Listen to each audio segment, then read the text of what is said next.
আমরা শিখব আজকে বাংলা একাডেমি প্রমিত বাংলা বানানের 5টি নিয়ম।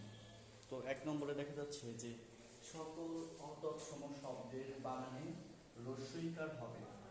সকল অতৎসম শব্দের বানানে রস্বইকার হবে। এখন এই অতৎসম শব্দটা কি? অতৎসম শব্দটা হচ্ছে যেটা সংস্কৃত ভাষা থেকে আসে না।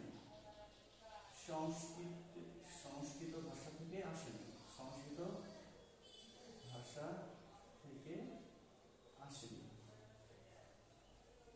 তাহলে যেটা সংস্কৃত ভাষা থেকে আসেনি সেটা হচ্ছে অতৎসম। এখন মনে রাখতে হবে যে এই অতৎসমটা শুধুমাত্র রস্বই এবং রস্যকার মধ্যে ব্যবহৃত হয়। তো প্রথমটা বলা হয়েছে যে সকল অতৎসম শব্দের বানানে রস্যিকার হয়। যেরকম আমরা যদি বলি যে সরকারি,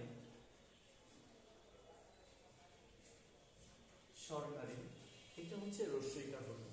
এই সরকারিটা হচ্ছে সংস্কৃত ভাষা থেকে নয়, এটা হচ্ছে দেশি বিদেশি বা তদ্ভব ভাষা থেকে যেগুলো আসে সেগুলোকে আমরা অতৎসম শব্দটাকে বলতে পারি। তাহলে রস্যইকার হবে কখন? যখন অতৎসম শব্দ থাকে। তাহলে হচ্ছে সরকারিটা হচ্ছে অতৎসম শব্দের বানানের ক্ষেত্রে রস্যইকার হয়ে গেছে যে সরকারি। সকল অতৎসম শব্দের বানানে রস্যইকার হয়। যেরকম আমরা যদি বলতে পারি পুজো, পুজো এই শব্দটা সংস্কৃত ভাষা থেকে আসেনি, দেশি কোনো ভাষা থেকে চলে আসছে। আর এই কারণেই পু উল্পি যোগ করে পুজো। সকল অতৎসম শব্দের বানানে রস্যইকার হয়। অতৎসম শব্দে ক্ষীয়র স্থলে খ হবে। ক্ষীয়র স্থলে খ হবে। আমরা অনেক সময় এটা লিখে দেখেছি খিদে, খিদে। এটা প্রকৃতপক্ষে নয়, খিদেটা হচ্ছে সংস্কৃত ভাষা থেকে আসে। তবে এটাকে আমরা অতৎসম, এটার সঠিক হবে খিদে, দয়া করে এটা হবে খিদে। ভাষা এবং জাতি বাচক শব্দে রস্যইকার হবে। যেরকম আমরা বলতে পারি জাপানি, জাপানি, হ্যাঁ, যেটাকে ভাষা, জাপানি ভাষা। এরপরে আছে আরবি ভাষা, আরবি ভাষা।